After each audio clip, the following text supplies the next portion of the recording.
ఓం నమ శివాయ. అందరికీ నమస్కారం. అశ్విని దేవతలు తిరిగే ఈ 20 నిమిషాల్లో ఏ పని చేసినా ఏం కోరుకున్నా వెంటనే నెరవేరుతుంది. నిత్య జీవితంలో కూడా అందరూ ఎన్నో కోరికలు కోరుకుంటూ ఉంటారు. నాకు ఇది కావాలి, నాకు అది కావాలి అని కోరుకుంటూ ఉంటారు.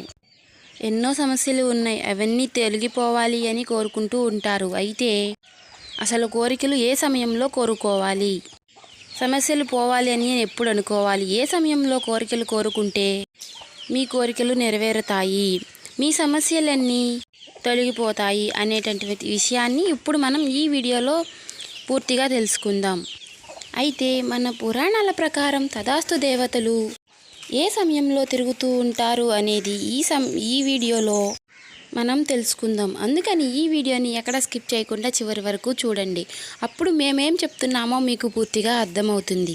ఇంకా ఎవరైనా మన ఛానల్ని కొత్తగా చూసేవాళ్ళు ఉంటే సబ్స్క్రైబ్ చేసుకోండి. అలాగే ఈ వీడియో మీకు నచ్చినట్లయితే ఓం శ్రీ మాత్రే నమః అని కామెంట్ చేయండి. ఓ చిన్న లైక్ చేసి మాకు ఎంతో సపోర్టివ్గా ఉంటుంది. అశ్విని దేవతలే తదాస్తు దేవతలు. అశ్విని దేవతలు సూర్యపుత్రులు. వీళ్ళు కవలలు. వీరి సోదరి ఉష. ఆమె ప్రతిరోజు బ్రహ్మముహూర్తంలో వీరిని మేలుకొలుపుతుంది. ఆ తర్వాత వీరు రథాన్ని అధిరోహించి తన సోదరి ఉషని ముందు కూర్చోపెట్టుకొని తూర్పు దిక్కు నుండి పడమటి దిక్కుకు ప్రయాణిస్తూ ఉంటారు. వీరు ప్రయాణించే రథం పేరు హిరణ్యవ్రతం అంటే ఆ ప్రకారంగా అస్తు అంటే జరగాల్సిందే అని అర్థమట. మనిషి ఏదైనా మాటను, అనరాని మాటను పదే పదే అనటం సరే, తదాస్తు దేవతలు వెంటనే తదాస్తు అంటారట. తదాస్తు అని అనేవారినే తదాస్తు దేవతలు అని అంటారు. సూర్యుని భార్య అయిన సంధ్యాదేవి సూర్యుని వేడిని భరించలేక గుర్రం రూపాన్ని దాల్చి గురుదేశం వెళ్ళిపోయిందట. గుర్రం రూపంలో ఉన్న సంధ్యాదేవిని చూసి సూర్యుడు కూడా గుర్రం రూపాన్ని దాల్చి సంధ్యాదేవి దగ్గరికి వెళ్తాడంట. ఇలా ఈ ఇద్దరి కలియక వల్ల పుట్టిన వారే అశ్విని కుమారులు. వీరినే తదాస్తు దేవతలు అని కూడా పిలుస్తారు. దేవతా వైద్యులు అని కూడా అంటారు. అశ్విని దేవతలు ఎప్పుడూ బంగారు రథం పైన ప్రయాణం చేస్తూ ఉంటారట. వీరు ఎంతో వేగంగా ప్రయాణం చేస్తూ ఉంటారు. వీరు ప్రయాణించే మార్గంలో తదాస్తు అనుకుంటూ వేదమంత్రాలను జపిస్తూ ఉంటారంట.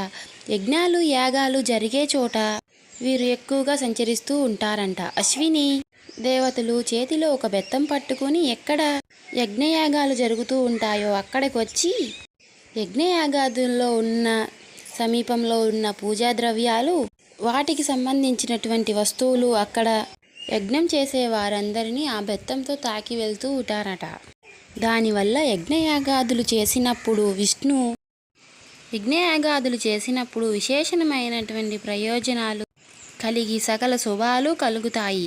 ఇతరుల మంచి కోరుకునేవారు ఎవరైనా తదాస్తు అంటే అది ఖచ్చితంగా జరుగుతుందట. అశ్విని కుమారులు ఒక చేత్తో ఆయుర్వేద గంధాన్ని, మరొక చేత్తో అభయహస్తాన్ని చూపిస్తూ తిరుగుతూ ఉంటారట. మన గురించి మనం ఏదైనా అనుకుంటే తదాస్తు దేవతలు వెంటనే తదాస్తు అంటారని, వెంటనే వారు ఎక్కువగా సంధ్యా సమయంలో అంటే సాయంత్ర సమయంలో సంచరిస్తూ ఉంటారట. ఈ సమయంలో సంచరిస్తూ ఉంటారని శాస్త్రాలు చెప్తున్నాయి. అందుకే ఎక్కువగా ఎప్పుడైనా అనారోగ్య సమస్యలు వచ్చినప్పుడు అశ్విని దేవతలుకి సంబంధించిన మంత్రజపం చేస్తే సకల సుఖాలు కలుగుతాయి. అనారోగ్య సమస్యల నుంచి బయటపడవచ్చు. వీరు అనారోగ్య సమస్యలు ఉన్నవారిని అనేక రకాల సమయంలో ఆహ్వానంపై వచ్చి శస్త్రచికిత్సలు చేసినట్లు పురాణాల వర్ణన. అంటే అశ్విని దేవతలు ప్రతిరోజు కూడా ఒక ప్రత్యేకమైన సమయంలో భూలోకానికి వచ్చి అన్ని చోట్ల తిరుగుతూ ఉంటారు. ఆ ప్రత్యేకమైన సమయంలో ఎవరు ఏ మాట అనుకుంటారో అదే జరుగుతుంది.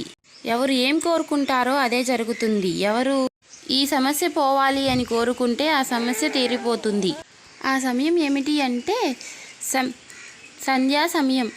దానినే ప్రదోష సమయం అని కూడా అంటారు. మీరు పంచాంగం చూసినట్లయితే పంచాంగంలో సూర్యోదయం, సూర్యాస్తమయం అనే సమయాలు ఉంటాయి.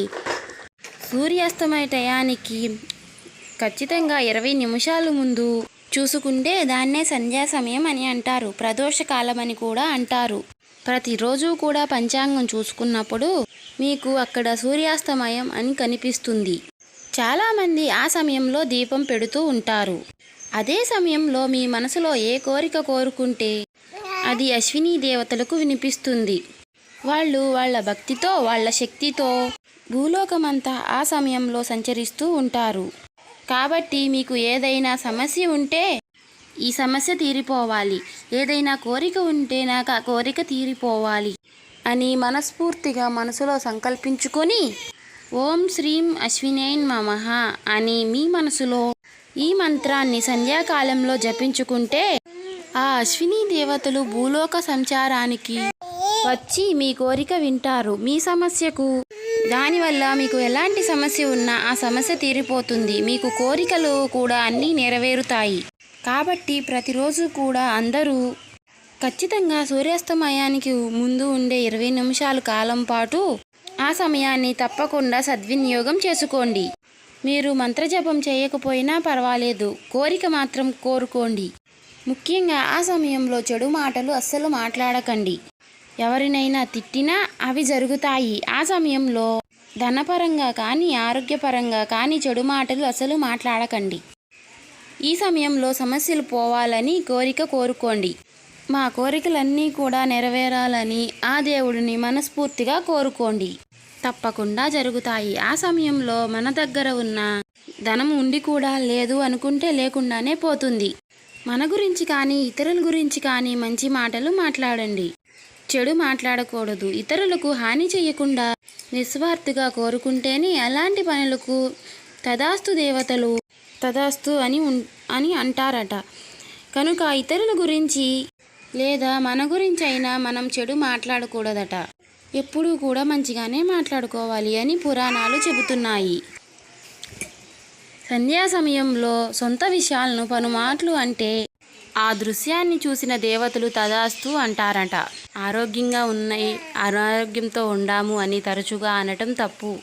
అప్పుడు మీరు అలా అనడం వలన నిజంగానే అనారోగ్యం ప్రాప్తిస్తుందట.